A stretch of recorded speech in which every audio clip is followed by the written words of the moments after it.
How much কত আসে? 15% প্রায় 30,000 কোটি টাকা আসে, আমরা পাচ্ছি ম্যাক্সিমাম 3,000 কোটি টাকা। সো জাস্ট ইমাজিন দি গ্যাপটা কত বড়। না ইয়া বলুক, এটা কারণ আছে, এটা কারণ আছে। আমি 100 টাকা একটা আইটেম বিক্রি করছি কম্পিটিটিভ, আমি যদি 3 টাকার রেট বেশি নেই, আমার বায়ার অন্য জায়গায় চলে যাচ্ছে। এই পরিস্থিতিতে আপনি যদি 100 টাকার উপরে আমাকে 15 টাকা বলেন ভ্যাট দেও, আমি মরে গেলেও দিব না। এখানে প্যাট্রিয়টিজমের কোনো না, আমার জীবন জীবিকাই বন্ধ হয়ে যাবে। এইখানে সব আমাদের আইনের প্রবলেমটা হচ্ছে এখানে। আইনটাকে হইতে হবে বাস্তবমুখী। আপনি কতটুকু, এই জন্য আমরা জয়েন্ট ফিচারে বলেছি যারা এই পর্যায়ে ভ্যাট দিবে সেখানে প্যাকেজ ভ্যাটের দরকার নাই, সে টার্ন ওভারের উপরে 2% হারে ভ্যাট দিয়ে দিক, এটা তারা দিতে পারবে, কনজিউমারকেও নিতে পারবে।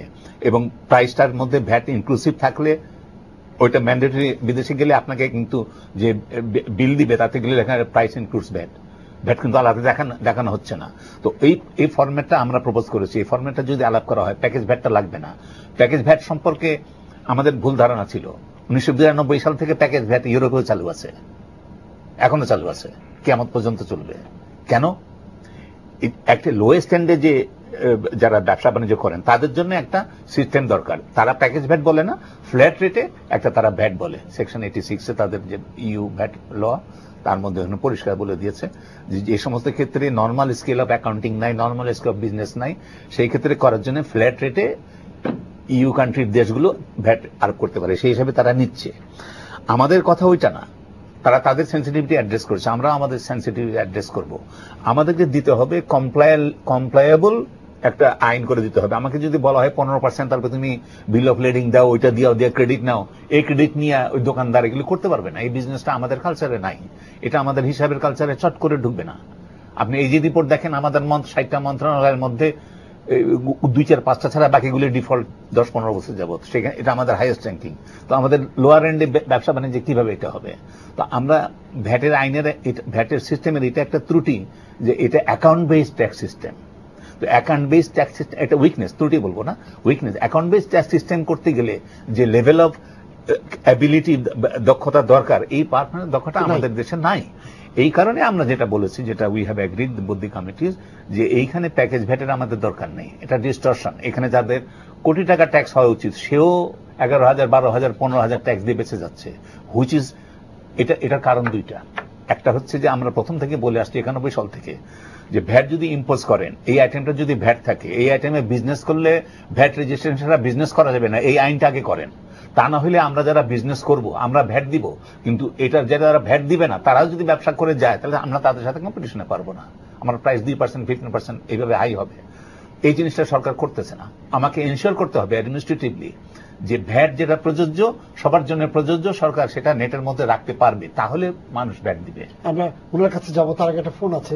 দর্শক, আপনার পরিচয় দিয়ে প্রশ্ন করুন। জি, আসসালামু আলাইকুম। ওয়ালাইকুম আসসালাম।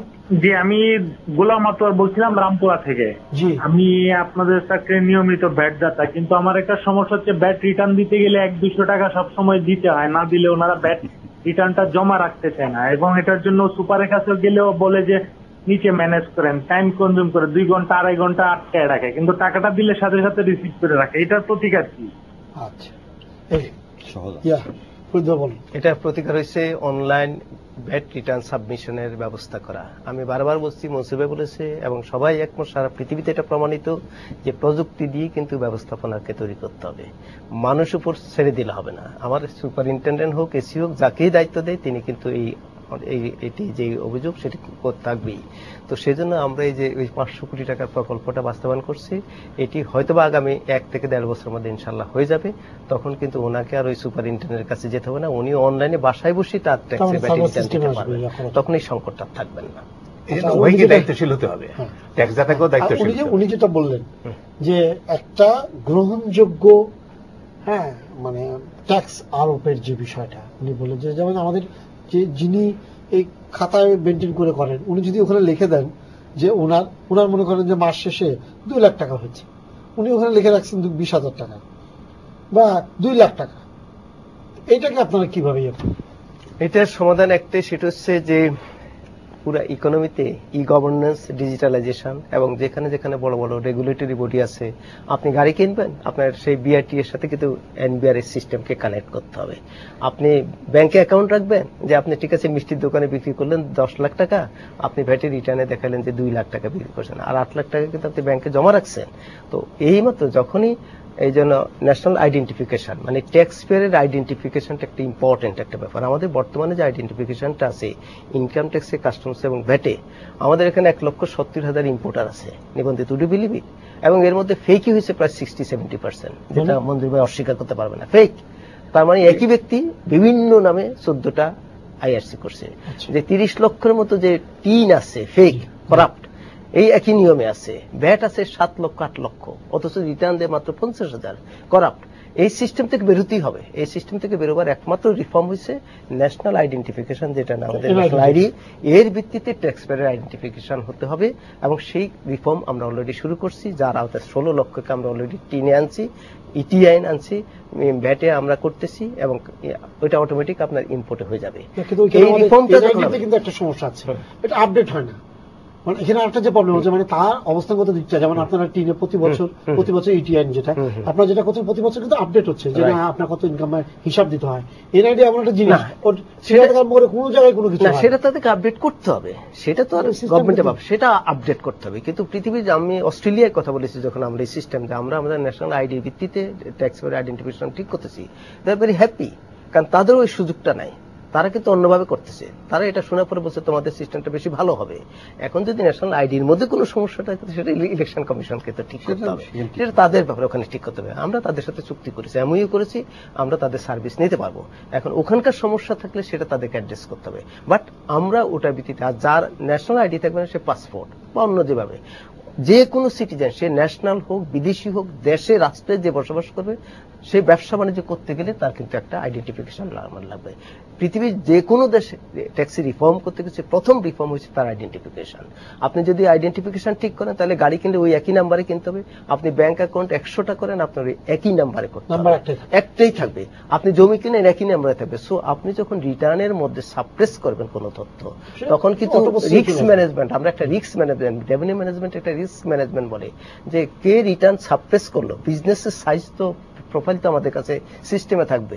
ওই প্রোফাইল থেকে যখন দেখবো যে সে রিটার্নে কম তার টার্নওভার দেখাইছে, অটোমেটিক সিস্টেমে ঢুকলে একবার থার্ড পার্টি সোর্সে ভেরিফাই করবে সাথে সাথে যে এই লোকটায় তার রিটার্নে 10 লাখ টাকা ইনকাম ব্যাংক ব্যালেন্স দেখাইছে, আসলে কি বেশি কিনা, অটোমেটিক তার সমস্ত অ্যাকাউন্টে সার্চ করা শুরু হয়ে যাবে। সে গাড়ি বলছে কিনে নেয়, আসলে কিনছে কিনা বিআরটি সিস্টেম সার্চ করবে।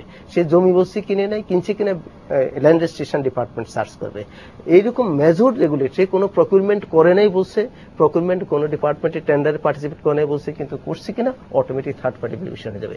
এই যে ডিজিটাল সিস্টেম, শুধু রেভিনিউ ডিপার্টমেন্ট ডিজিটাল না, অন্যান্য রেগুলেটরি বডি সব জায়গায় যদি একসাথে করে কানেক্টেড যখন হবে, তখন এই যে আমাদের ইকোনমি, যে ইনফর্মাল ইকোনমির সাইজ যে 60-70%, এটাও কিন্তু অ্যাড্রেস হয়ে যাবে, এবং ইনকাম ট্যাক্সের একটা ভিত্তি তৈরি হবে, অটোমেটিক ইনকাম ট্যাক্স বাড়বে। সো এই রিফর্মস গুলি নিয়ে কিন্তু আমরা কাজ করতেছি। রিফর্মস সময় সাপেক্ষ ব্যাপার এবং পেইনফুল ব্যাপার, এবং এটা আমাদের মতো কান্ট্রিতে আসলে আরো কঠিন ব্যাপার। আমরা এই রিফর্মস গুলি নিয়ে কিন্তু আগাচ্ছি, একটু সময় লাগবে, বাট ইনশাল্লাহ এটা হয়ে যাবে।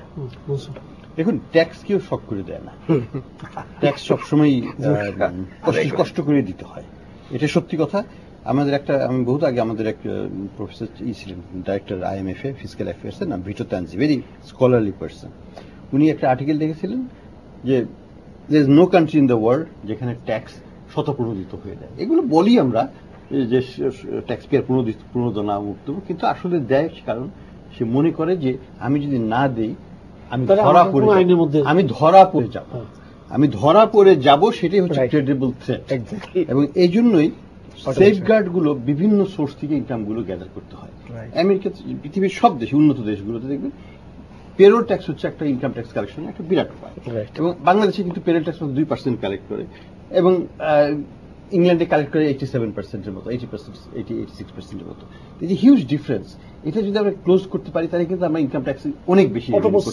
একটা এক্সাম্পলই দিলাম শুধুমাত্র। আসল যেটা হচ্ছে যে সব সোর্সেস অফ ইনকামকে যদি আইডেন্টিফাই করে একটা ডেটা ব্যাংকে একটা নামের বা রেজিস্ট্রেশন নাম্বারের এগেইনস্টে আনা যায়, তাহলে ওই লোক জানবে যে what I know NBR knows. Right.